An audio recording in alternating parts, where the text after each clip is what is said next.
6. Tradisi Hari Raya pelik di seluruh dunia. Kalau kat Malaysia, bila sebut Hari Raya, kita semua dah boleh agak macam mana suasananya. Balik kampung, jalan raya jam berjam-jam, rumah penuh dengan bau rendang dan lemang. Kanak-kanak berlari sana-sini, kumpul duit raya. Bagi kita, tu semua dah jadi perkara biasa setiap kali Aidilfitri. Tapi sebenarnya kan, cara orang Islam sambut raya kat tempat lain dalam dunia ni kadang-kadang sangat berbeza dengan apa yang kita bayangkan.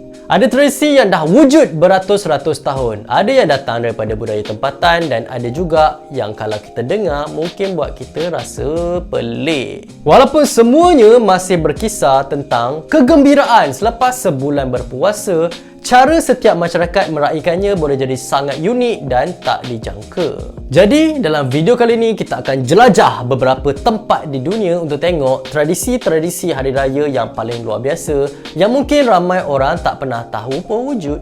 Nombor 1, takbir keliling dengan beduk gergasi di Indonesia. Di banyak kawasan di Indonesia, terutama di bandar seperti Yogyakarta, malam sebelum hari raya dipanggil malam takbiran. Pada malam ni, orang ramai turun ke jalan raya sambil bertakbir dan berarak dalam satu perarakan besar yang dipanggil takbir keliling. Apa yang pelik dan unik, mereka tak hanya berjalan kaki. Ramai kumpulan akan bina beduk gergasi, ada yang sebesar kereta dan letakkan di atas lori atau truk. Beduk tu akan diketuk berulang kali sepanjang perjalanan sambil mereka melaungkan takbir.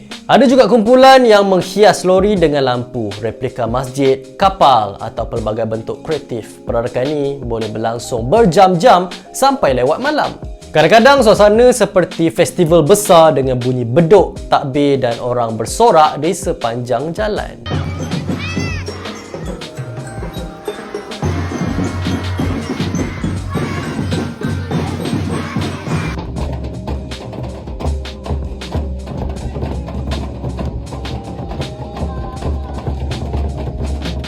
Nombor 2, meriam buluh kampung Malaysia dan Brunei. Di kampung-kampung di Malaysia dan Brunei, salah satu tradisi raya yang agak pelik tapi popular ialah meriam buluh. Meriam ni dibuat menggunakan buluh besar yang ditebuk dan diisi dengan bahan mudah terbakar seperti karbid atau minyak tanah. Apabila api dinyalakan, gas dalam buluh akan menghasilkan letupan kuat seperti meriam. Bunyi letupan ini biasanya kedengaran pada malam-malam terakhir Ramadan sehingga malam raya.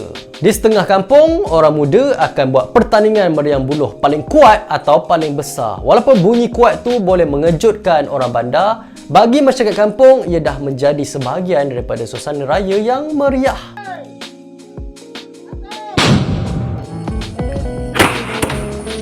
Nombor 3, tembak senapang ke udara di Afghanistan. Di beberapa kawasan luar bandar di Afghanistan, semasa Aidilfitri terdapat tradisi yang agak pelik tapi sangat bersemangat, iaitu menembak senapang ke udara. Lelaki dewasa dan kadang-kadang remaja lelaki juga akan berkumpul selepas solat raya dengan senapang lama atau senjata ringan yang mereka miliki, lalu menembak ke udara beberapa kali sebagai tanda merayakan kemenangan selepas sebulan berpuasa. Bunyi tembakan yang bergema di seluruh kampung bukan sekadar suara yang menjadi isyarat kepada jiran dan keluarga bahawa hari raya telah tiba, sambil menambah suasana gembira dan tegang yang unik. Tradisi ini diwarisi turun-temurun dan dianggap simbol kegembiraan, keberanian dan semangat komuniti. Bagi orang luar, suasana ini mungkin kelihatan berbahaya atau menakutkan kerana peluru boleh jatuh di kawasan sekitar, tetapi bagi penduduk tempatan, ia adalah sebahagian daripada cara mereka mengekspresi kegembiraan sambil menunjukkan identiti dan solidariti kampung ketika menyambut Aidilfitri. Nombor 4, kanak-kanak pergi rumah ke rumah dan menyanyi di Turki. Dekat Turki, Aidilfitri dipanggil Seke Bayrami atau Festival Gula-Gula. Pada pagi atau hari raya pertama, kanak-kanak akan keluar beramai-ramai dari rumah ke rumah jiran dan keluarga menyanyikan lagu tradisional raya sambil cium tangan orang tua sebagai tanda hormat. Pemilik rumah kemudian bagi gula-gula, coklat atau duit kepada kanak-kanak. Suasana jadi sangat meriah dan riang. Lorong-lorong kampung atau bandar dipenuhi gelak ketawa kanak-kanak, bunyi langkah kaki dan bunyi lantunan manisan dari bakul mereka. Yang unik dan pelik bagi orang luar, ia hampir mirip konsep trick or treat di barat, tetapi dengan adat Islam dan sopan santun. Budak bukan sekadar datang ambil gula-gula, mereka menyanyi, hormat orang tua dan ikut adat tempatan. Ia adalah salah satu cara membina komuniti dan hubungan sosial sambil meraihkan kegembiraan selepas sebulan berpuasa.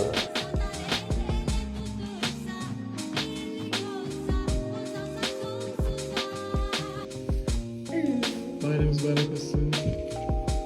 Şekeriniz. Hadi görüşürüz. Kelima, sarapan mi panjang Muslim Hui di China. Komuniti Muslim Hui di China mempunyai tradisi makan unik pada pagi raya. Mereka akan makan mi panjang sebagai hidangan utama.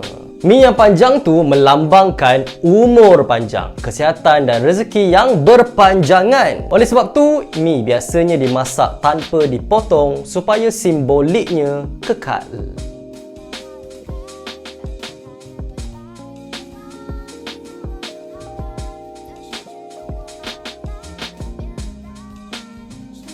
Nombor 6. Ziarah kubur bercahaya di Indonesia. Di beberapa kawasan di Indonesia, masyarakat mempunyai tradisi unik semasa Aidilfitri, iaitu ziarah kubur bercahaya. Beberapa hari sebelum atau semasa raya, keluarga akan pergi ke kubur sanak saudara untuk membersihkan kawasan kubur dan mendoakan arwah. Yang menariknya, mereka akan menyalakan lilin atau lampu kecil di kawasan perkuburan sehingga kelihatan seperti lautan cahaya di malam hari. Kalau kat Malaysia, kita akan pergi kubur masa pagi raya, tapi yang peliknya di Indonesia ni, mereka pergi masa malam. Tradisi ini bukan sekadar ritual tetapi juga simbol mengingati ahli keluarga yang telah meninggal dunia, memohon rahmat untuk mereka dan mengeratkan hubungan antara yang hidup dengan kenangan yang telah pergi. Ia paling popular di beberapa daerah di Jawa dan Sumatera dan biasanya lilin diletakkan dalam bekas atau botol untuk mengelak kebakaran.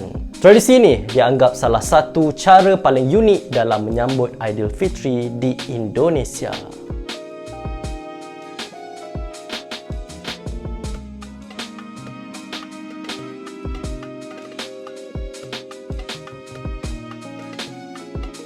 Jadi, itulah tradisi Hari Raya paling pelik di seluruh dunia. Apa pula pendapat korang? Bagi keluarga korang pula, tradisi apa yang pelik yang korang dan keluarga buat? Kalau anda suka video ni, jangan lupa subscribe channel ni. Jangan lupa juga like, share dan komen. Berikan pandangan anda di ruangan bawah. Nama saya Daniel. Terima kasih kerana menonton. Selamat tinggal. Jumpa lagi. Assalamualaikum.